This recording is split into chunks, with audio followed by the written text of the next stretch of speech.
আমাদের নিয়ে অনেক প্রোপাগান্ডা আছে, আমাদেরকে নিয়ে অনেকে অনেক মিথ্যাচার করে থাকে।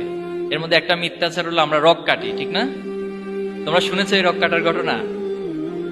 আজকে নিঃসন্দেহে একজনও রক নিয়ে এখান থেকে যেতে পারবো না, আশা করতেই পারি। তো আমি মাঝখানে একটা প্রোগ্রামে গিয়েছিলাম, ওইখানে জিজ্ঞাসা করলাম যে কারা কারা শুনেছেন যে শিবির রক কাটে। সেখানে প্রায় 60% শিক্ষার্থীরা হাত তুলছে, আমি শুনেছি শিবির রক কাটে।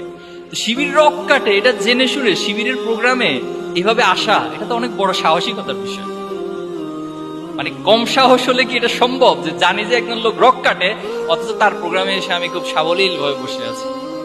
তাহলে আমাদেরকে নিয়ে এই ধরনের মিথ্যাচার অতীতে অনেক হয়েছে, এখনো পর্যন্ত হচ্ছে, এখনো নতুন নতুন শব্দের আমদানি করে আমাদের জন্য। কিন্তু আমরা তাদের দিকে তাকিয়ে একটা মুচকি হাসি দেই, আর আমরা আমাদের লক্ষ্য প্রাণে অবিরাম ছুটে চলি। নারী শিক্ষার্থীদের বিষয়ে আমাদের বিষয়ে প্রপাগান্ডা হয়, আমরা নাকি তাদের প্রতি বিদ্বেষ পোষণ করি। অথচ ইসলাম নারীদেরকে সবচেয়ে সম্মানিত করেছে। আপনি যদি জাহিলিয়াতের সে সময়গুলোকে স্টাডি করেন, ইসলামের পূর্ববর্তী সময়গুলোকে, নারীদেরকে একেবারে একটা বস্তু হিসেবে, একটা প্রোডাক্ট হিসেবে চিন্তা করা হতো।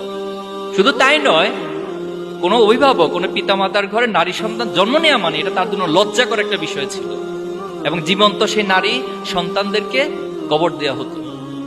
কিন্তু ইসলাম আসার পর সে নারীদেরকে সবচেয়ে সম্মানিত